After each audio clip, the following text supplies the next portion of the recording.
Well, Zelda has been one of the greatest games of the year, if not the best so far, and we finally got some DLC. And Mr. Adam Cookie's joined me. How are you doing, sir? I'm good, Chris White. How are you?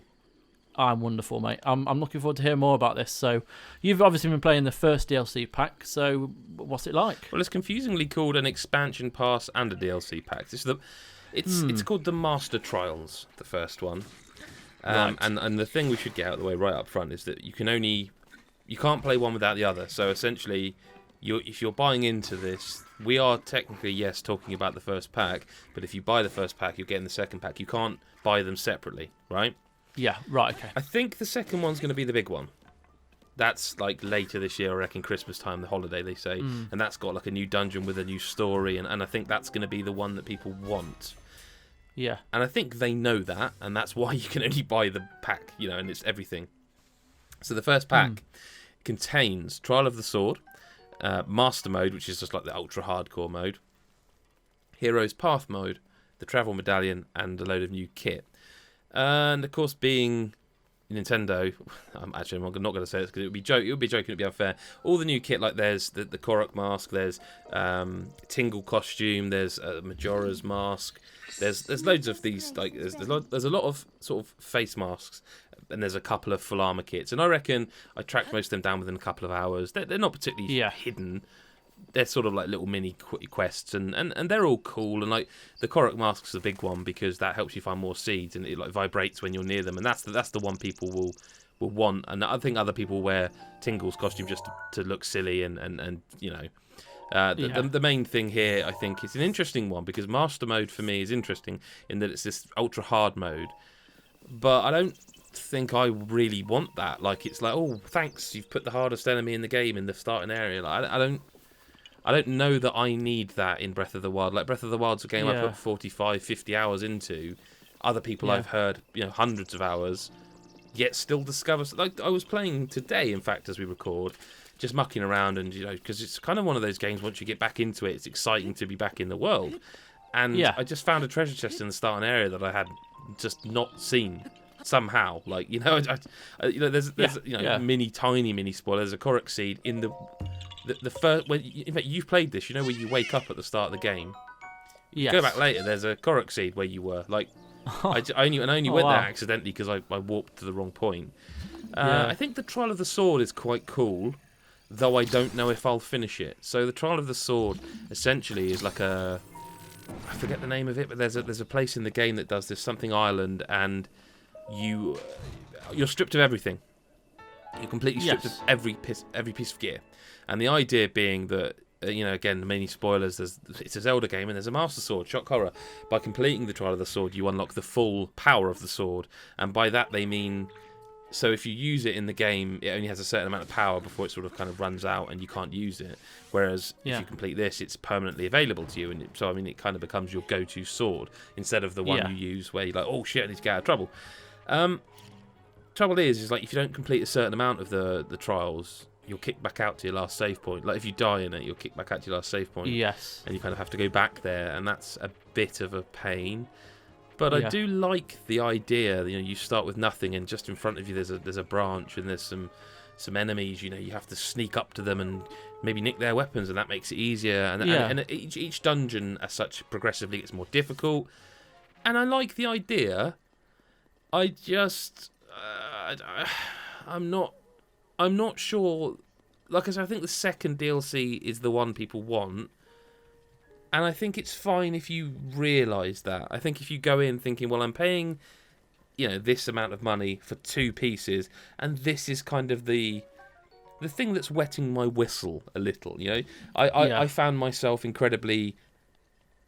This is a weird thing to say. I found myself very pleased to be kind of having to play Breath of the Wild again, because I've played it bits and pieces since reviewing it when it first came out, just to mop up a few bits and bobs, because it is a kind of game you can just pop back into, do some shrines, do a bit of exploring, a bit of combat, and you're fine with that. And I feel like this was a really good sort of good reason for me to get back into it, Yeah, completely. I mean, the Hero's Path mode is cool. I don't know if you've heard about the Hero's Path. What's the... Yeah, kind of. So you bring up the map, and it shows you everywhere you've been. It draws a line on the map at everywhere you've been, every death you've recorded for the last 200 hours, which is a lot of gameplay. I'm sure people have done cool. that, but I think that's quite cool that it shows you that. Again, kind of feels like it should just be part of the update, which maybe it is, but they are listing it up. You know, I don't... The point is, I don't know at this point what is and isn't included, because they list it as such. Yeah, you know, it says it's part of the DLC, but it feels like it should just be some part, like some cool little update. So the second update that's coming, is that story expansion or world expansion? So the Champions Ballad, all we know is that basically it's going to add a new dungeon and an original story and more challenges. So it just sounds more substantial, whereas this feels like a couple of bits and pieces, like some armor. The travel medallion's cool. You know what that means is you can, if you find somewhere in the world you want to come back to, you can put your travel medallion down. That becomes a fast travel point, and anywhere you put that medallion is your current sort of extra fast travel point. Whereas before you could only travel to shrines and towers and stuff. So that's again quite cool, but it's not. It doesn't feel like the sort of thing you should have to pay for. It's just a nice little quality of life improvement. I think the meat of this DLC is the Trial of the Sword, which again I like, and Master Mode, which some will love. The thing is about Breath of the Wild is I feel like the difficulty itself is up to you. Like, if you want in Breath of the Wild, you can start the game and run straight to Ganon and do the last boss battle.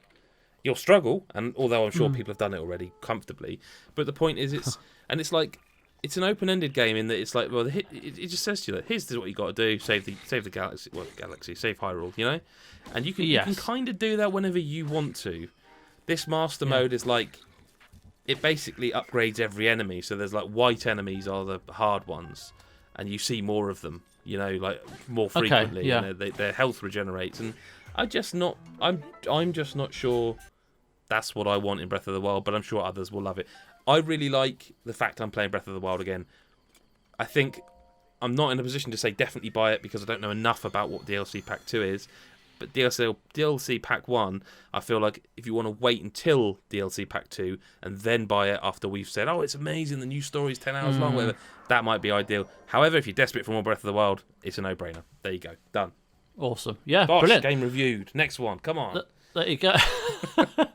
Yeah, well, you can always head over to godisageek.com to find out a bit more. You can do that, Chris. You're right. Yeah. Well, there you go. We've got lots of fancy stuff on there. Some lovely little videos, and you can support us with some money by heading over to patreon.com/godisageek. You can spend as little as £1 or as much as you want.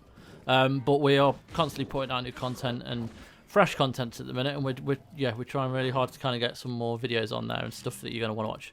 Of course, you can follow Adam. I was going to say, Chris, you'll be able to find the video that's swimming around in my head that is me just raging at a camera for, I'd say, 20 minutes about the limited availability of Amiibo, which is, look, I know I'm an addict. I'm fine with it. It's not heroin. You know what I mean? Hey, but you're not making enough of them. Stop doing this, please. Just make more of them. They're selling. Make more. Maybe we should do a therapy video for you or something. Try and find out what the cause is, what the problem is. But you can follow Adam at GBSF on Twitter. I'm at First Avenger 83. Thank you very much for joining me, Adam. Thank you. And thank you for listening. Bye bye.